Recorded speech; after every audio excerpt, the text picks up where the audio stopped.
fait monter vers le Seigneur, on peut juste rallumer euh, les deux du milieu. Il y en a un des deux, celui de droite. Voilà. Maintenant, il faut rallumer celui de gauche. Non plus, ouais. On peut éteindre aussi. On peut dormir. Voilà, je disais que la prière, là, le chant qui est monté vers le Seigneur, parle-moi, montre-moi. Vas-y, héros. À gauche, ouais, super. Super. C'est bon, il est formé, notre frère Jean-Philippe. Voilà, je disais, ce chant parle-moi, c'est ce que nous avons chanté. Et on dit toujours que nos chants sont comme des prières. Elles montent vers le Seigneur. C'est en tous les cas notre désir, non pas simplement des paroles, non pas simplement des notes qui s'associent les unes à côté des autres. Et puis parfois, on est bercé par la musique. Mais quand je dis parle-moi, est-ce que je m'attends à ce que Dieu me parle? Montre-moi, est-ce que je m'attends à ce que Dieu me montre? C'est-à-dire, est-ce que j'ouvre mes yeux pour voir où le Seigneur veut me guider, veut me conduire? Est-ce que je m'attends à ce que mon cœur puisse être touché par l'Esprit? Et en tous les cas, c'est de temps à autre, je ne dis pas tous les dimanches, mais il y a une sensibilité particulière quand je chante, parce que je veux me concentrer, car je ne me fais pas forcément confiance. Vous voyez, les distractions, elles vont par-ci et par-là. Et on a besoin, en tous les cas, moi j'ai besoin de me concentrer plus que vous peut-être, pour que les paroles prennent vraiment du sens. Seigneur, c'est ce que je désire, mais j'en suis incapable. Seigneur, c'est ce que je désire, mais tu connais les tiraillements. Seigneur, c'est ce que je désire, alors montre-moi. Et le Seigneur, comme vous le savez, il regarde au cœur. Il regarde au cœur, il regarde à l'intention, il regarde à la motivation. Même quand il y a des obstacles ou quand nous sentons une incapacité, il voit notre désir de faire. Et moi, j'ai renoté encore avant la lecture biblique, envoie-moi, dans le chant tout à l'heure. Je pars, montre-moi le chemin et je le suivrai. Et je vous invite à lire avec moi quelques versets bibliques, qui se trouve dans le Nouveau Testament. On va faire l'inverse, on va commencer par le Nouveau, dans Matthieu 25, et on ira dans l'Ancien Testament. Matthieu 25, chapitre 25, à partir du verset 34.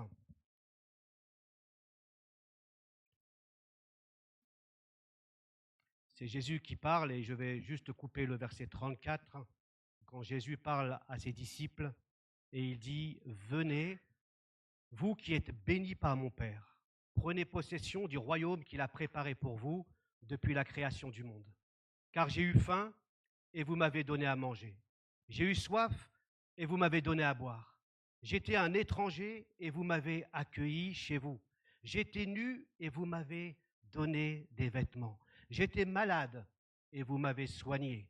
J'étais en prison, et vous êtes venus à moi. » Alors les justes, les croyants, lui demanderont, « Mais Seigneur, quand avons-nous vu avoir faim, et t'avons-nous donné à manger? Ou avoir soif, et t'avons-nous donné à boire? Ou quand avons-nous vu étranger, et t'avons-nous accueilli? Ou nu, et t'avons-nous vêtu? Ou malade, ou prisonnier, et sommes-nous venus te rendre visite? » Et le roi leur répondra, « Vraiment, je vous l'assure, chaque fois que vous avez fait cela à l'un de ces plus petits de mes frères, c'est à moi-même que vous l'avez fait. » Puis il se tournera vers ceux qui seront à sa gauche. « Retirez-vous loin de moi, vous que Dieu a maudit, et allez dans le feu éternel préparé par le diable et ses anges, car j'ai eu faim, et vous ne m'avez rien donné à manger. J'ai eu soif, et vous ne m'avez rien donné à boire. J'étais un étranger, et vous ne m'avez pas accueilli chez vous. J'étais nu, et vous ne m'avez pas donné de vêtements. J'étais malade ou en prison, et vous n'avez pas pris soin de moi. » Alors ils lui demanderont à leur tour, « Mais Seigneur, quand avons-nous vu souffrant de la faim ou de la soif? Quand avons-nous vu étranger, nu, malade ou en prison?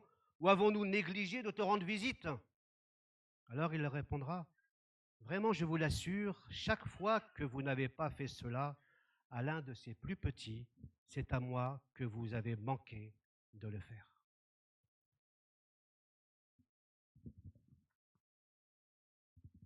L'autre lecture se situe dans l'Ancien Testament, dans le deuxième livre des Rois, chapitre 4. 2 Rois, chapitre 4. C'est plutôt sur ce texte que je vais m'attarder, parce que le premier, je sais que déjà, il est en route dans vos esprits et dans vos cœurs. Hein, la culpabilité à fond. Waouh, Seigneur. Juste les paroles parfois du Seigneur suffisent. Hein, pas besoin de commentaires. Hein. 2 Rois, chapitre 4, verset 1. La veuve d'un disciple des prophètes implora Élisée en ces termes. Ton serviteur, mon mari, est mort. Tu sais combien il craignait l'Éternel. Or voilà que l'homme qui lui avait prêté de l'argent veut prendre deux de mes enfants, et en faire des esclaves. Élisée lui demanda, que puis-je faire pour toi? Dis-moi ce que tu as dans ta maison. Et elle répondit, je n'ai plus rien d'autre chez moi qu'un flacon ou qu'un pot d'huile. Il dit alors, va donc emprunter chez tous tes voisins autant de récipients vides que tu pourras. Puis tu rentreras chez toi. Tu fermeras la porte sur toi et sur tes fils. Tu verseras de l'huile dans tous ces récipients et tu les mettras de côté à mesure qu'ils seront pleins. La femme le quitta et fit ce qu'il lui avait dit. Elle ferma la porte sur elle et sur ses fils. Ceux-ci lui présentaient les récipients et elle les remplissait. Et lorsqu'ils furent tous pleins, elle dit à l'un de ses disciples, « Passe-moi encore un récipient. » Mais il lui répondit, « Il n'y en a plus. » Au même moment, l'huile s'arrêta de couler. Elle alla le raconter à l'homme de Dieu qui lui dit, « Va vendre cette huile, tu pourras rembourser ta dette et vivre, toi et tes fils, avec ce qu'il restera. » Wow. Quel miracle! Quel miracle! Est-ce que tu as déjà rencontré quelqu'un sur ton chemin en situation de précarité? Tu peux juste lever ta main? Juste, hein, sois pas... Waouh! Donc les autres, vous n'avez jamais rencontré quelqu'un en difficulté? Quelqu'un dans le besoin, quel que soit le besoin, hein, pas forcément de pauvreté, mais quelqu'un qui est complètement paumé, démuni.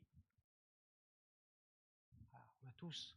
Donc voilà, j'aimerais juste qu'on prenne conscience que ce qu'on a vu tout à l'heure, ce n'est pas simplement l'extrême pauvreté au bout du monde, mais que cela nous concerne ici, aujourd'hui. Et on aurait peut-être trop tendance à dire, voilà ce que je dois faire pour ceux qui sont à l'extrémité du monde, tout en oubliant que voilà, je pointe l'extrémité et puis j'ai 3 doigts pointés vers moi dans mon entourage où les gens sont aussi dans les difficultés. Donc il y a à la fois le prochain qui est à l'extrémité du monde, dans une extrême pauvreté, mais également mon prochain qui est autour de moi, qui peut se trouver aussi dans une situation de précarité. Et ce jour, la journée du sel, qui était normalement le 16 mars, a été un peu décalé et a pour thème « Prenons soin les uns des autres ». La Banque mondiale a fait une étude dans 23 pays auprès de 60 000 personnes défavorisées. Elle a demandé de décrire un peu ce qu'est la pauvreté pour eux. Et il en ressort que la préoccupation première n'était pas tellement matérielle, mais correspondait grosso modo à ce que je vais citer. La pauvreté correspond à un sentiment de honte, d'infériorité, d'impuissance, d'humiliation, de désespoir, de dépression, d'isolement social. La pauvreté n'est pas liée uniquement aux ressources matérielles, mais bien plus encore.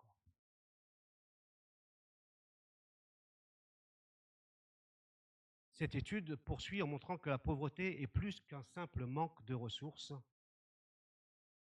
La pauvreté nous conduit aussi à l'exclusion, et c'est exactement le texte que nous avons lu ici, où cette femme est dans une certaine pauvreté, mais cela va la conduire dans une spirale où elle va être endettée, exclue de la société. Et cette étude, cette veuve que nous avons lue dans le texte, a 2 fils. Ils sont maintenant orphelins et ils font partie dans la Bible des catégories de personnes les plus pauvres.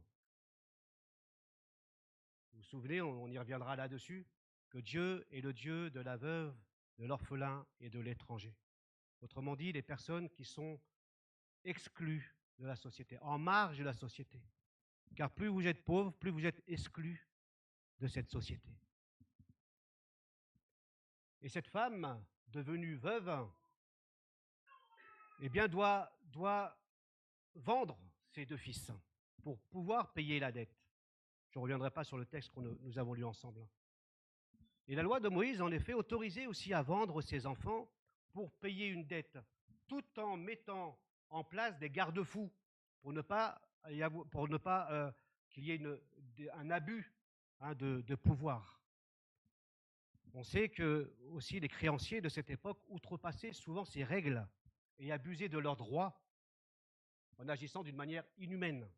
Donc quand vous vendiez les enfants, plutôt que d'être gardés, eh bien, les créanciers abusaient aussi de ces personnes-là, et notamment de ces enfants ou des personnes qui étaient vendues. Non seulement cette femme a perdu son mari, mais elle va perdre aussi ses 2 fils. Une famille au service de Dieu, je le dis brièvement, rapidement, une famille au service de Dieu, puisque cet homme était disciple des prophètes. Une famille de croyants, atteints par la pauvreté, atteints par la souffrance. C'est dire aussi que quand nous sommes croyants, nous ne sommes pas toujours épargnés par les difficultés de la vie. Il y a encore sur cette terre, ici ou ailleurs, des croyants qui sont atteints par l'extrême pauvreté, qui sont démunis plus que tout. Et ce récit n'est pas trop compliqué à comprendre, puisque comme je vous l'ai proposé tout à l'heure, nous avons tous rencontré des personnes autour de nous. Nous connaissons tous des personnes qui traversent ou qui ont traversé des situations compliquées, qui ont besoin d'aide, des personnes qui dorment dans leur voiture alors qu'ils ont un travail. Bref, nous avons tous autour de nous des personnes qui ressemblent à cette famille un peu. Comment est-ce que nous réagissons? Comment est-ce que nous les voyons, nous les considérons? En tous les cas, le travail du CEL, de la mission du CEL, fait un travail extraordinaire. Elle ne consiste pas et elle ne se contente pas simplement, comme nous l'avons entendu, d'aider les gens, de donner de l'argent, mais de les accompagner. Nous y reviendrons là-dessus. Aider les gens, équiper les gens, former les gens, les accompagner dans une coopération, un partenariat. Continuons avec cette femme qui finalement se tourne vers Élisée le prophète, qui l'implore, et le prophète tout simplement lui dit « Mais que puis-je faire pour toi? Qu'as-tu à la maison ?» Pose 2 questions. Et elle dit « Je n'ai plus rien, juste un flacon ou un pot d'huile. » L'huile était à la base de l'alimentation ou bien pouvait servir aux soins corporels, comme le parfum ou autre. Mais le verset 7 laisse entendre que c'est plutôt une huile alimentaire dont il s'agit. Ce qu'il faut retenir, en tous les cas, sur le peu d'huile, c'est la faible quantité d'huile que cette femme possède. C'est là-dessus que le récit insiste. Elle n'a quasiment rien. Elle n'a plus rien pour subvenir à ses besoins. Elle est obligée de vendre ses 2 fils pour un peu éponger les dettes. Et ce récit nous montre aussi que dans cette situation improbable, c'est là que Dieu va aussi intervenir. Malgré les situations désespérées, Dieu nous invite aussi à compter sur sa grâce, sur sa providence. Dieu va prendre soin de cette femme, nous l'avons lu ensemble, mais il ne va pas le faire seul. Ici, le miracle ne vient pas de nulle part. Bien sûr, il vient de Dieu, mais il ne vient pas de nulle part dans le sens où ce n'est pas un miracle ex nihilo, comme à la création. Et Dieu créa le ciel et la terre. Il ne s'est pas, il ne s'est- pardon, il ne s'est pas servi de la matière ou des ressources à portée de main, mais il a créé ex nihilo, à partir de rien. Mais ici, le miracle ne sort pas de nulle part. Il est associé à Élisée. Il est même associé à cette femme et avec ses enfants. Bien sûr, Dieu peut faire sans nous. Il peut intervenir sans l'aide humaine. Mais jamais, dans son habitude, quand je dis jamais, plutôt habituellement, très habituellement, Dieu choisit de faire avec nous et au travers de nous. Il peut faire sans nous. Il l'a déjà fait sans nous. Mais ce qu'il fait, il veut le faire au travers de nous et par nous. Et il choisit donc Élisée, qui est le moyen que Dieu va utiliser pour aider cette femme. Élisée, retiens bien ça, il est là au bon endroit, au bon moment. C'est le moyen, l'instrument que Dieu choisit pour aider cette femme. Et peut-être que tu vas garder ça dans ton esprit, peut-être que avec Élisée, tu es le moyen, tu es l'instrument que Dieu t'a choisi au bon endroit, au bon moment, avec la bonne personne sur le chemin. Personne ne rencontrera cette personne-là, sauf toi. Si Dieu met quelqu'un sur ton chemin, il ne le met pas sur mon chemin. On est d'accord?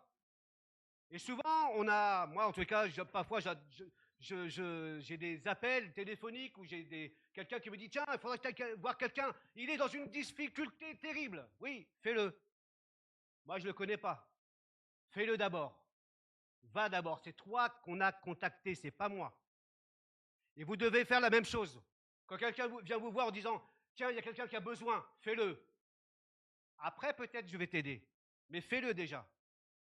Et ensuite, on pourra agir ensemble. Il est tellement facile de dire fais-le. Mais Élisée, c'est toi. Dans ton travail, dans ton voisinage, à l'école, à l'université, tu as toujours quelqu'un qui a besoin de quelque chose, qui est démuni.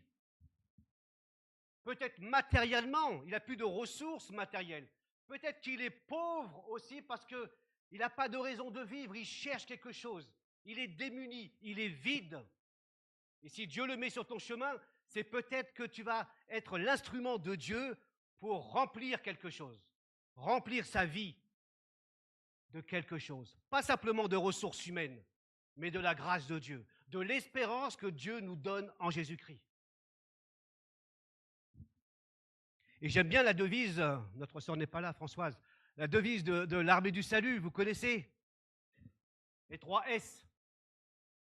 Savon, on a entendu, tu t'es lavé ce matin, très bien. Savon, ça c'est important pour Vanille, le savon. Ah, voilà, soupe, savon, salut. Soupe, savon, salut. Si nous contentons uniquement de la soupe et du savon, alors nous remplissons peut-être quelque chose de très bien, mais simplement quelque chose d'humanitaire. Quand nous rajoutons le salut, nous rajoutons quelque chose qui vient compléter, parce que Dieu veut sauver et le corps et l'esprit. Il prend soin de la globalité de notre être. C'est pourquoi l'évangile parfois est devenu social uniquement. Et quand l'évangile devient social, alors il n'y a plus d'espérance pour l'homme d'aujourd'hui. Parce que les hommes resteront toujours pauvres. En tous les cas, la Bible dit que nous sortons nus, nous rentrons nus, donc on sera pauvre à notre sortie. Dans la tombe, on sera pauvre, nu. Et si c'est ça, simplement, le but de la vie, ça ne sert à rien. Et Dieu veut nous enrichir d'autre chose, d'une espérance que nous avons en lui. Et pour atteindre cette veuve, eh bien Dieu, en effet, choisit Élisée. Comme il te choisit, il me choisit. C'est-à-dire qu'il va mettre quelqu'un sur ton chemin. Tu as chanté tout à l'heure, montre-moi. Montre-moi. Ah, qui autour de moi me demande? Qui autour de moi, peut-être, a un besoin pressant? Peut-être que tu peux aussi considérer que toutes ces rencontres ont été préparées et voulues par Dieu. Ça change tout. Ça change que ce n'est pas une rencontre fortuite, due au hasard, parce que, non, c'est une rencontre peut-être préparée et voulue par Dieu. Ça change tout. ça m'aide aussi à être attentif aux personnes et me dire, mais et si c'est toi qui me l'as envoyé? Si c'est toi qui me mets cette personne sur mon chemin?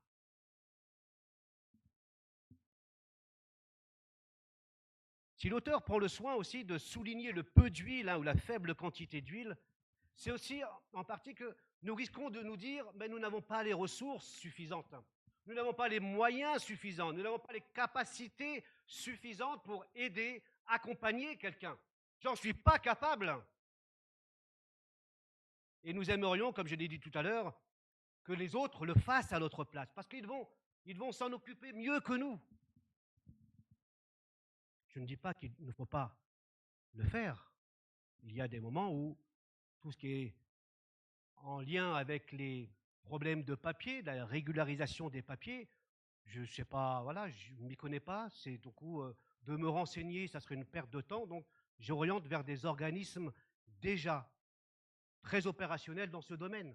Et donc on l'a fait déjà plusieurs fois, que ce soit pour des logements, que ce soit pour des papiers des personnes en situation irrégulière, et donc j'envoie vers des structures qui s'occupent mieux que moi, plus rapidement, qui savent faire. Donc, un peu comme la parabole du Samaritain, hein. Nous prenons soin de quelqu'un, puis à un moment donné, on connaît nos limites et on va passer la main. Hein. Samaritain, il va il va mener la personne jusqu'à l'auberge, il va dire, tiens, occupe-toi de lui maintenant. Donc, il faut à la fois reconnaître nos limites et voir les personnes qui peuvent aussi prendre la suite. Hein. Mais ne pas s'en décharger dès le début parce que nous croyons que nous n'en sommes pas capables. Et c'est bien là, c'est avec le peu que Dieu veut faire aussi. Ça me fait penser aussi, ça vous rappelle sûrement la multiplication des pains. Vous vous souvenez, le Seigneur Jésus est fatigué, les disciples sont fatigués, la foule est là, et il se fait tard, et les disciples disent à Jésus, mais renvoie cette foule chez eux, ils n'ont rien à manger, vas-y, renvoie-les. Et Jésus leur répond, donnez-leur vous-même à manger. Donnez-leur vous-même à manger. Mais nous n'avons que 5 pains, 2 poissons. Qu'est-ce que cela pour tant de monde? Répondent les disciples. Qu'est-ce que cela pour tant de monde? C'est peu, c'est rien. Un peu comme cette femme, cette veuve, je n'ai plus rien, un peu d'huile. Et ce peu peut devenir aussi un obstacle pour aider, pour accompagner les personnes en difficulté. Mais ce qui compte ici, comme dans la multiplication des pains et dans d'autres textes encore, ce n'est pas la quantité des ressources, ni les moyens, mais de laisser Dieu agir avec le peu que nous avons. Et quand nous agissons avec le peu, Dieu fait le reste. Dieu nous accompagne. Et les paroles, peut-être de cette femme, nous interpellent. Cela laisse entendre que le peu qu'elle possède ne peut rien changer. Comme peut-être ce que nous nous posons comme question. Le peu de moyens, le peu de capacités, le peu de ressources n'est rien. Ne peut absolument pas changer la vie de cette personne-là.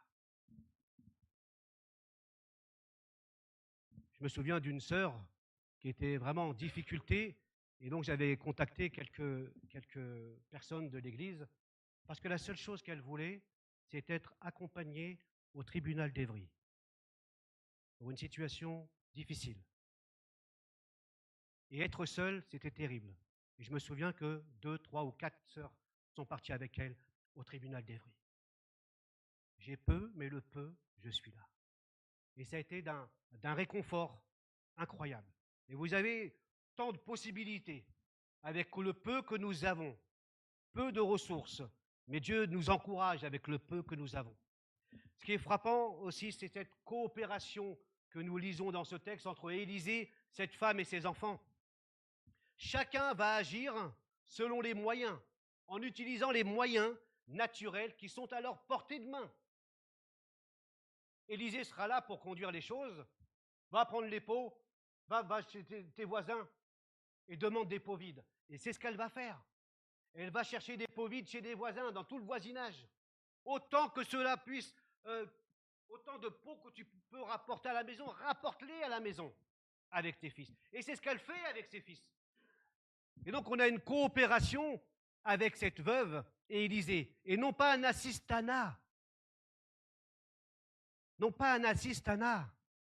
L'assistanat nous garde toujours dans la précarité. L'assistanat ne nous fait pas sortir de la pauvreté. Elle n'améliore pas notre condition de vie, si ce n'est provisoirement et ponctuellement. L'assistanat n'est pas une bonne chose. L'apôtre Paul dira déjà à des chrétiens à Thessalonique qui pensaient que Dieu allait revenir, Jésus allait revenir. Il dit que celui qui ne travaille pas ne mange pas. Parce qu'ils avaient arrêté leur boulot. Jésus va revenir. Et puis ils vivaient dans la communauté, tout le monde venait pour voir à leurs besoins. Paul, il dit non, tu ne travailles pas, tu ne manges pas. Waouh, c'est pas biblique ça. Ouais, c'est pas dans les évangiles, c'est bizarre ce truc-là. Mais oui, pas d'assistanat. Et donc le cas d'Élisée et de la veuve est différent. Chacun, selon ses moyens, coopère avec des moyens naturels. Nous avons vu que le miracle ne sort pas de nulle part. Il utilise Dieu, Élisée, et cette femme aussi, et ses enfants.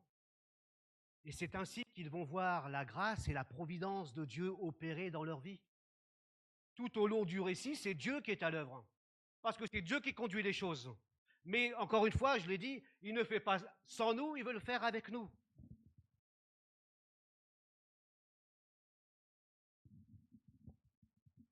Il y a une vieille citation, alors je ne sais pas l'origine, mais vous la connaissez sûrement.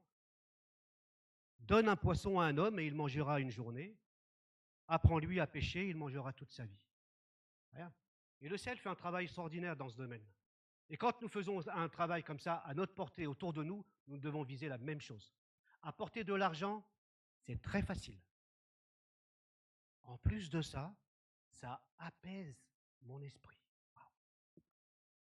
Ça soulage ma conscience. La culpabilité est diminuée parce que j'ai donné de l'argent. Et alors là, waouh, je me sens bien. Mais accompagner quelqu'un demande du temps. Accompagner quelqu'un dans les démarches administratives. Je suis surpris quand même qu'une sœur qui demande un CV ici depuis des mois n'ait pas quelqu'un pour l'accompagner à rédiger un CV. Pourtant, elle a fait la demande. Je suis surpris quand même qu'on la laisse. Et encore, il n'y a pas longtemps, il y a 15 jours, je lui ai demandé alors, est-ce que ça marche? Est-ce que quelqu'un est venu te voir? Personne n'est venu la voir. Il n'y a pas de remontrance, mes frères et sœurs. Il n'y a pas de remontrance. Mais quand nous savons qu'une personne a besoin d'aide parce qu'elle n'a pas d'ordinateur chez elle pour rédiger un CV, alors vous pouvez dire, pasteur, tu t'en occupes. Oui, mais fais-le toi-même. Et ça, c'est important. Je veux simplement citer cet exemple de peur que vous vous éloigniez dans la vidéo que nous avons vue, de peur que vous vous éloigniez aux extrémités de la terre, alors que là, à côté de nous, il y a des personnes dans le besoin, qui sont démunies, qui ne savent pas quoi faire. Et je vous encourage vraiment à réfléchir. Il y a des personnes qui ont besoin.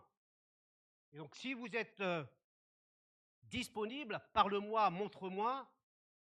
Concrètement, donner de l'argent, c'est très facile. Accompagner une personne, c'est plus difficile.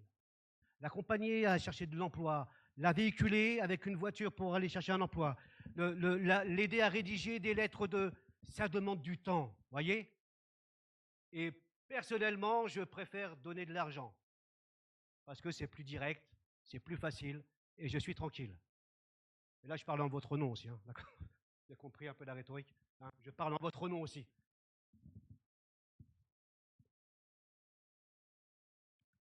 Et c'est exactement ce que le CEL fait, cette mission. Elle agit dans les besoins urgents, et nous le faisons. Mais nous ne pouvons pas simplement agir et donner ponctuellement avec des ressources matérielles. Ensuite, il faut passer la deuxième, développer, former, équiper, accompagner les personnes pour qu'elles puissent se prendre en main. Nous l'avons vu dans la description de la pauvreté. Sentiment d'humiliation, sentiment d'isolement. Donc c'est important quand elles se sentent accompagnées, équipées, formées, et elles se sentent avec une certaine dignité, nous l'avons entendu ici. Je suis capable maintenant de m'occuper de telle ou telle chose. Et cette veuve du récit ne se contente pas, hein, on l'a vu, de bénéficier passivement du miracle, elle sort aussi. Et nous avons besoin de cette coopération ici, auprès comme au loin, avec les personnes dans le besoin. Comment réagissons-nous? Est-ce que les vidéos là, que nous avons vues là, il y a un instant, provoquent chez nous une espèce de compassion émotionnelle passagère, hein? Ah, où nous sommes saisis là, un peu de culpabilité, et waouh, je ne suis pas bien, je vais donner.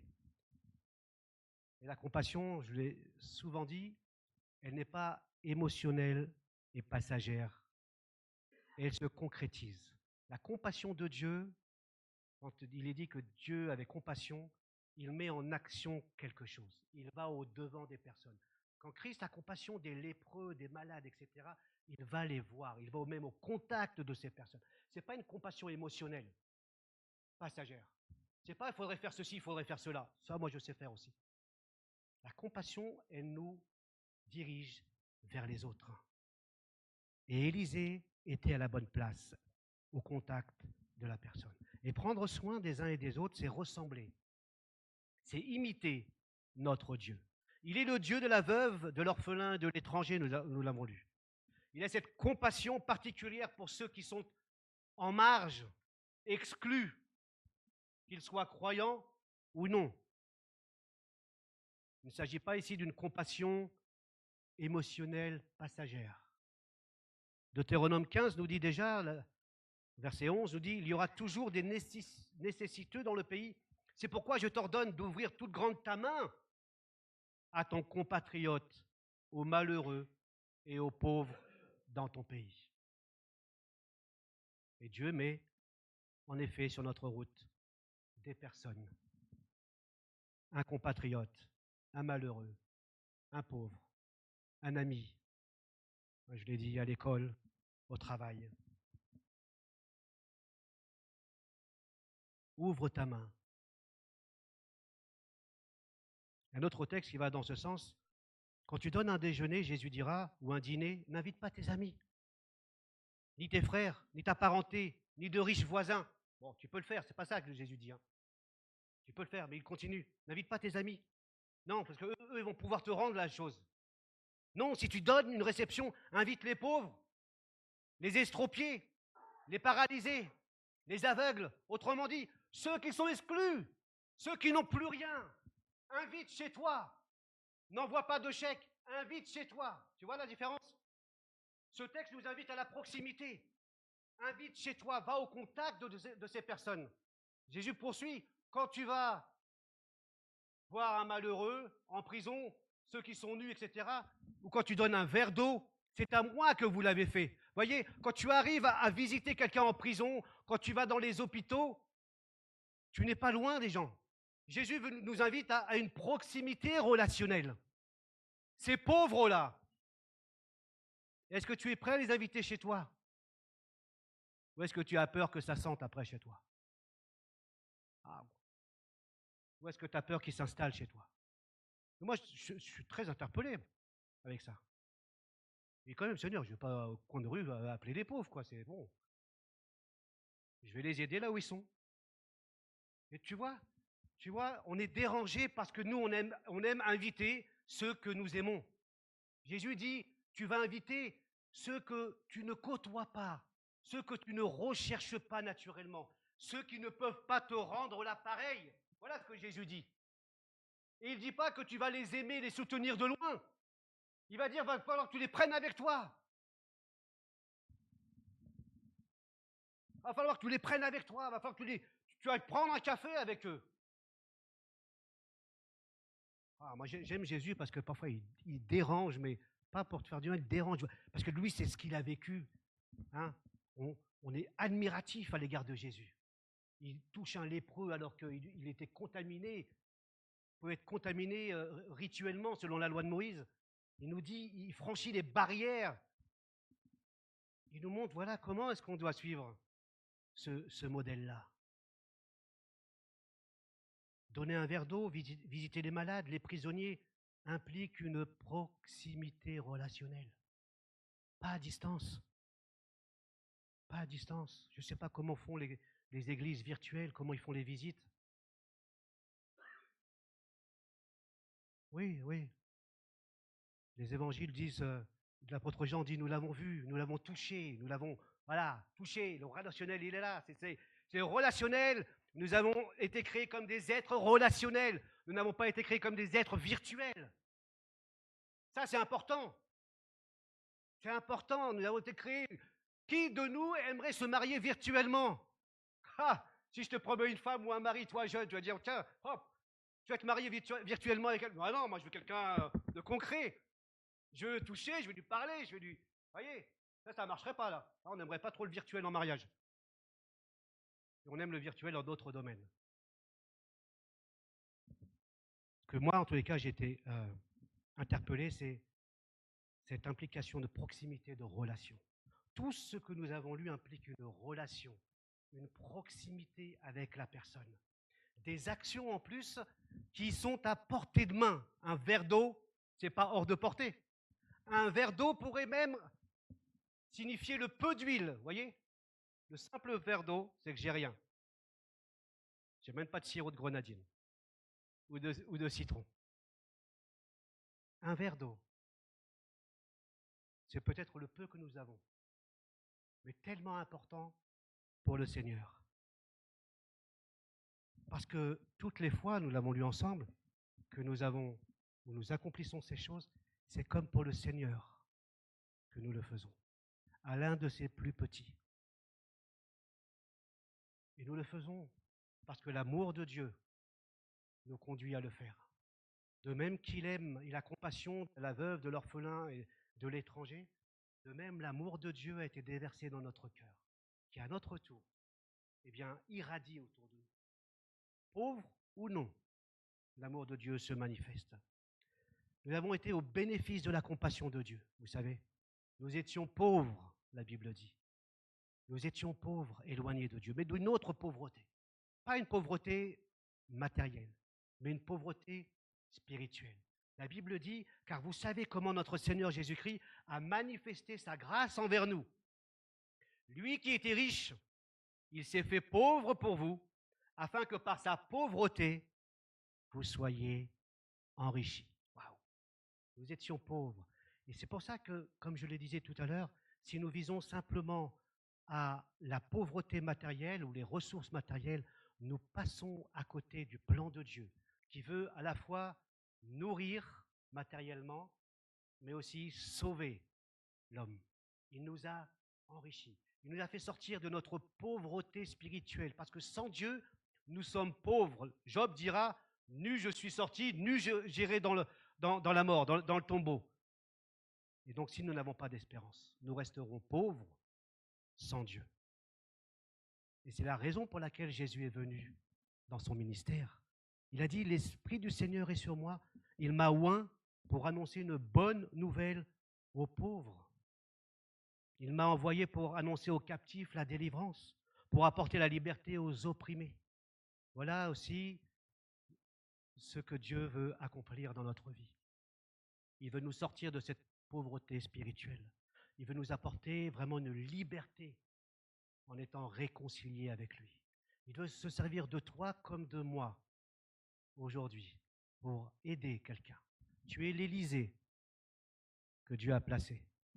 Tu as un cercle de relations que personne ne connaît à part toi. Et Dieu veut le faire au travers de toi, au travers de moi.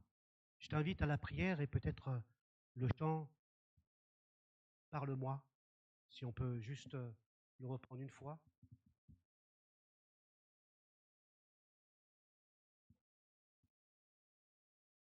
Toujours dans un esprit de prière et de dire au Seigneur, oui, montre-moi